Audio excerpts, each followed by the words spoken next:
বাংলাদেশের প্রধানমন্ত্রী তারেক রহমানকে অভিনন্দন জানিয়েছেন মার্কিন প্রেসিডেন্ট ডোনাল্ড ট্রাম্প। বুধবার তারেক রহমানের কাছে লেখা এক চিঠিতে অভিনন্দন জানানো হয়। চিঠিতে আমেরিকান জনগণের পক্ষ থেকে প্রধানমন্ত্রীর ঐতিহাসিক এই বিজয়ে শুভেচ্ছা ও সফলতা কামনা করা হয়। এতে বলা হয়, যুক্তরাষ্ট্র ও বাংলাদেশের অংশীদারিত্ব, পারস্পরিক সম্মান এবং একটি মুক্ত ও উন্মুক্ত ইন্দো প্যাসিফিক অঞ্চলে শক্তিশালী ও সার্বভৌম রাষ্ট্রগুলোর সমৃদ্ধি নিশ্চিত করার যৌথ স্বার্থের ভিত্তিতে গড়ে উঠেছে।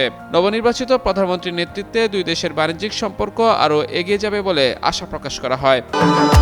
ভবিষ্যৎ হোক নিরাপদ, বিনিয়োগ হোক বিশ্বস্ত, আর আমার পছন্দ সল্ট বে। ওয়েলকাম টু সল্ট বে। এছাড়া পারস্পরিক বাণিজ্য চুক্তির বাস্তবায়নের মাধ্যমে কৃষক ও শ্রমিকদের উপকারে আসবে এমন প্রত্যাশার কথাও চিঠিতে উল্লেখ করা হয়। পাশাপাশি নিয়মিত প্রতিরক্ষা চুক্তিসমূহ সম্পূর্ণ করে বাংলাদেশের সামরিক বাহিনীর জন্য উচ্চমানের আমেরিকান সরঞ্জামে প্রবেশাধিকার নিশ্চিত করার বিষয়েও গুরুত্বারোপ করা হয়। চিঠির শেষাংশে যুক্তরাষ্ট্র ও বাংলাদেশের সম্পর্ককে আগের যে কোনো সময়ের চেয়ে আরও শক্তিশালী করার প্রত্যাশা ব্যক্ত করা হয়। এ সময় বাংলাদেশে নিযুক্ত যুক্তরাষ্ট্রের রাষ্ট্রদূতের প্রতি পূর্ণ আস্থা রয়েছে বলেও জানানো হয়।